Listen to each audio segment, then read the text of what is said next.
Itoobiya cabsi xooggan ayaa soo wajahday kadib markii ay heshay wararka sheegaya in Soomaaliya ay heshay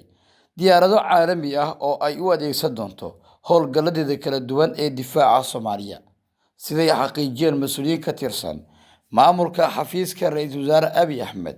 waxaa socda dadaalo kala duwan oo ra'iisul wasaaraha dalkaas uu kulan gaar ah isugu yeeray xubno ka tirsan wasiiradiisa, isagoona u sheegay in xaaladda Geeska Afrika gaar ahaan Soomaaliya xilligan aanay sahlaneyn.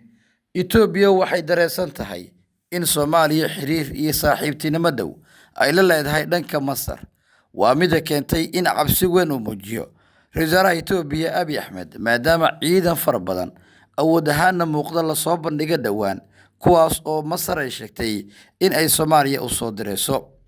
Ilahan waxay dhanka kala tilmaameen in maalmihii u dambeeyay ay socdeen dhaqdhaqaaqyo kala duwan oo la xiriira arrimaha Geeska Afrika, iyadoona dowladda federaalka Soomaaliya ay xilligan gacanta ku dhigayso taageero dhanka militariga u badan, waxaana dekedda Muqdisho ku xiran 3 markab oo Turkiga ka yimid, kuwaas oo wada qalab casri ah oo lagu talagalay in lagu xoojiyo militariga Soomaaliya. Sidoo kale, Qaahiro waxay qaaday ciidan tababar loo qaadayo oo Soomaaliya, kuwaas oo lagu tababari doono gudaha dalkeeda, waxaana ujeedka lagu sheegay inay tahay ciidamadaasi in ay noqon doonaan unug gaar ah oo ku shaqeyn doonta marka la eego maraakiibta, taangiyada casriga, diyaaradaha iyo sidoo kale wax walba oo la xiriira qalabka militariga, sida ay sheegeen ila kala duwan.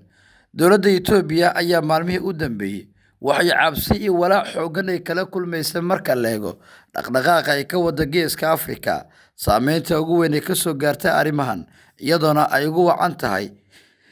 hagardaamada Itoobiya muddo dheer ee la raadinaysay dhanka Soomaaliya, taasoo keentay in cabsi xooggan xukuumadda Abiy Ahmed xilligan ay dareento.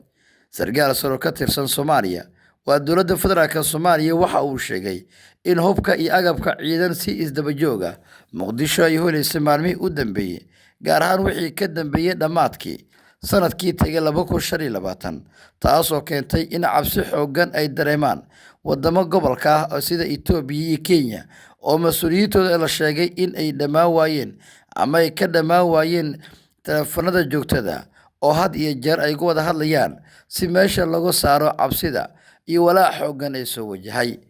Waxaa dhanka kale Itoobiya, Kenya iyo dalalka kale Uganda ka mid tahay ay dareemayaan cabsi xooggan kadib markii Masar ciidanka ay u soo direyso Soomaaliya ay sheegtay inay qayb ka qaadanayaan howlgallada sugidda amniga,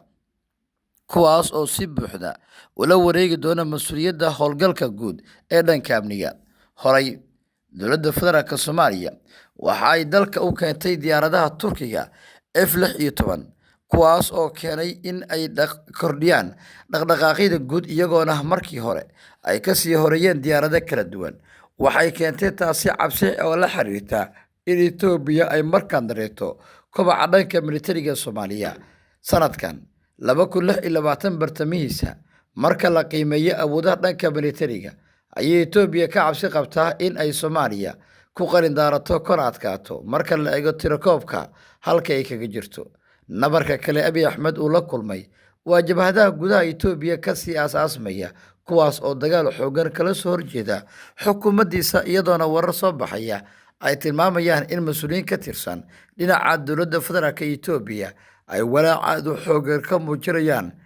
arrimaha ka socda dhanka iyo Soomaaliya, sida taageerada xooggan ee dhanka militariga ay dowladda federaalka Soomaaliya helayso, taasoo ka dhigaysa in mas'uuliyiinta Addis Ababa walaacooda uu gaaro heer aad u sareeya.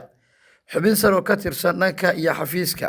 ra'iisul wasaaraha Itoobiya Abiy Ahmed ayaa waxaa laga soo xigtay in xukuumaddoodu ay dareemayso cabsidii ugu xoogganeed abid ay la kulanto, taasoo ka dhigaysa in mas'uuliyiinta Itoobiyaanka ay markaan ka walaacsan yihiin xaaladaha isbeddelka iyo kuwa soo kordhaya marka laga eego dhanka kala duwan ee siyaasadda, amniga iyo dhaqdhaqaaqa guud ee dhanka militariga, taasoo keentay in kobac ahaan uu sii kordho marka la eego dhanka siyaasadda guud ee Geeska Afrika.